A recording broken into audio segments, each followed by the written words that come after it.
For years, remote work has been on the rise. Companies have embraced the flexibility, the work-life balance, and the cost savings that it provides. But one tech giant is bucking the trend. Amazon is reversing the remote work option for its staff. Why is this happening? When the pandemic hit, Amazon, like many other companies, quickly adapted and shifted gears to enable remote work for its workforce. This was seen as necessary to ensure business continuity and, above all, protect everybody's health.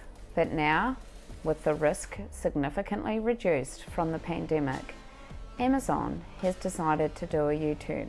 In 2021, Amazon announced that it would require most employees to return to the office for 3 days a week at least.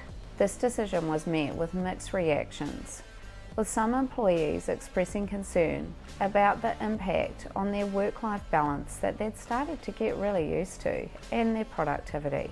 Amazon cited several reasons for its decision to return to this. Now Amazon is unpacking all of the remote work options. One of their arguments is that in-person collaboration is essential for innovation and creativity. The company believes that people are more likely to come up with new ideas and solve problems together when they are together in person. Another reason is the company culture. Amazon argues that a strong corporate culture is easy to implement when everybody is in place in person. Amazon's decision to end remote work is a significant development in the ongoing debate about the future of remote work. While some companies are embracing remote work as a permanent fixture, others are taking a hybrid approach. The question remains, what is the best way for businesses to balance the benefits of remote work and in-person collaboration? When we went through the pandemic, everyone was scrambling to ensure that they could keep their businesses operating by utilising remote work opportunities.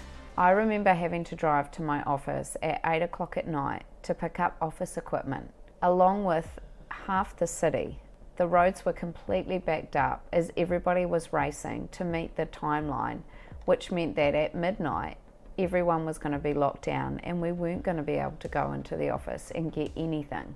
So I drove to town, I picked up my computer and my office chair, and there were people everywhere picking up boxes of things, chairs.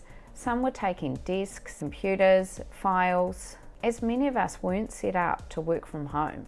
It was quite insane and hard to believe now, given where we are with remote work and how normal it has become.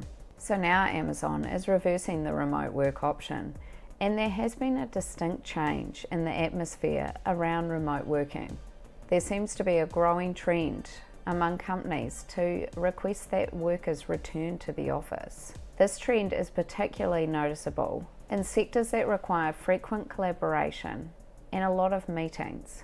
While many companies have embraced hybrid working options, there's a push to bring employees back to the office for specific tasks or to foster a stronger company culture.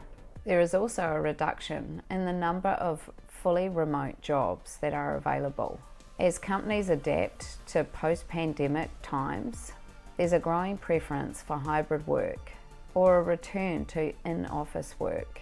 While remote work has gained popularity, many organisations have found that in-person collaboration and a stronger company culture appear to be more important than ever for success. However, it is important to note that remote work options still exist in certain industries. However, the extent of this trend varies by industry and company.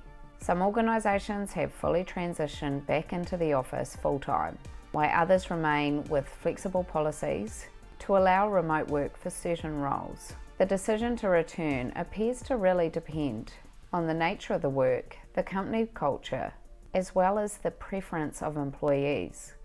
Because if all of your staff are saying they want remote work or they want hybrid work options, it would be at your peril to reverse it 100%. There are also governments that are starting to say that in the office work is really important for the state of the economy in the cities. Because if people are all working from home, those businesses inside the city are suffering. My sense is that a form of hybrid working will remain in place for larger organisations that have adapted to this model.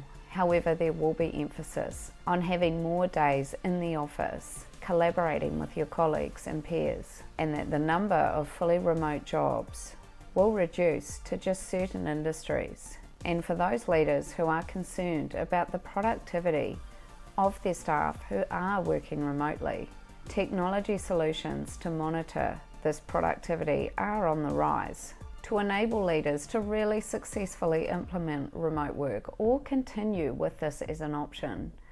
These productivity tools do need to be successful in order for leaders to be sure that their team is connected and productive. The tools can include time tracking software. This software can actually record the hours that employees work, as well as tracking breaks and monitoring progress. There is more heavy-duty monitoring software out there too, like activity monitoring, where it can pick up the amount of mouse clicks and how often somebody has clicked on things or done things or spent time on things, as well as keystrokes. The more palatable is the project management tools, which are around really tracking a project and providing a collaborative space where all of the team, no matter where they are, can all work on it together online. While these tools may be useful, they need to be used with transparency and ethically. Obviously, employees need to know that this software is in place and how the data is going to be collected and used. Overly intrusive monitoring can be completely counterproductive to employee motivation. And I suspect if overly intrusive monitoring is the solution to ensure that your remote workers are doing everything that you expect, perhaps in the office working isn't a bad thing. Only time will tell if Amazon's decision to completely reverse out of remote working will be seen as a wise one or a missed opportunity. What do you think about Amazon's decision to end remote work and what it means for the future of remote work for our teams? Let me know in the comments and check out my remote working guide if you want more leadership tips on how to lead a team remotely. Thanks very much for watching.